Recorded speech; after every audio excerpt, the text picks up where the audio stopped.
On August 15, 1947, a line was drawn, and the subcontinent of India was divided.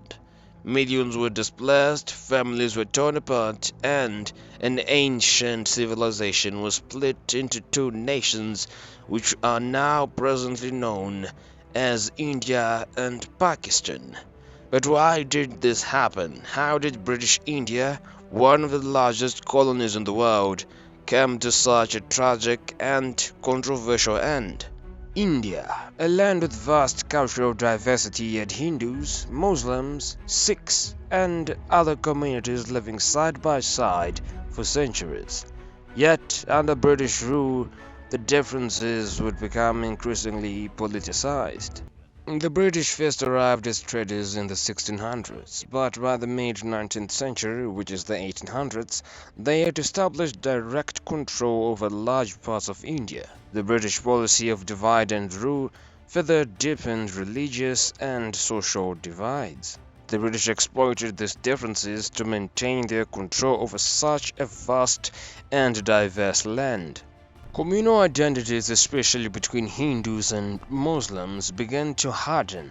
But this wasn't the only factor. Nationalism was rising in India, and so was the demand for self-rule. Leaders like Mahatma Gandhi, Jawaharlal Nehru, and Muhammad Ali Jinnah emerged with different visions for India's future. By the early 20th century, India was waking up to a new sense of nationalism. The Indian National Congress, founded in 1885, began to demand greater political autonomy from the British. Under the leadership of Gandhi, the Congress adopted non-violent resistance, launching movements like the Salt March, boycotts, and civil disobedience. Gandhi's message of non-violence and unity attracted millions. Yet, while the Congress emphasized unity, another voice was growing louder, the voice of the Muslim League, led by Muhammad Ali Jinnah. In 1940, at the Lahore Conference, the Muslim League formally called for a separate Muslim homeland, which would eventually be called Pakistan. But nothing happened until the Second World War, which was a turning point. By the end of the war, it was clear that Britain could no longer hold onto India. The demand for independence grew louder and more urgent. By 1945, with Britain weakened, the Labour Party came to power, and talks of Indian independence resumed. But by now, the demands for a separate Pakistan had become stronger than ever.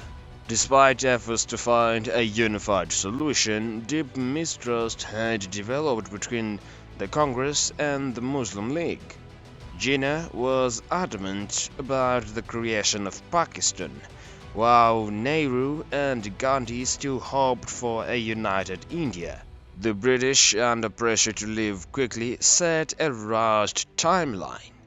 The decision was made to partition the country along religious lines, but the process was chaotic and the lines were drawn by a British lawyer called Cyril Radcliffe, who had never been to India before. On August 15, 1947, India and Pakistan were born, but the joy of independence was overshadowed by unprecedented violence, as Hindus, Muslims, and Sikhs found themselves on the wrong side of the new borders. It is estimated that around 15 million people were displaced and up to 1 million lost their lives in the chaos. So, let's talk about the legacy of the partition. The legacy of the partition is complex. It led to the creation of two sovereign states, but it also left a deep-seated mistrust between India and Pakistan, which continues to affect their relations today.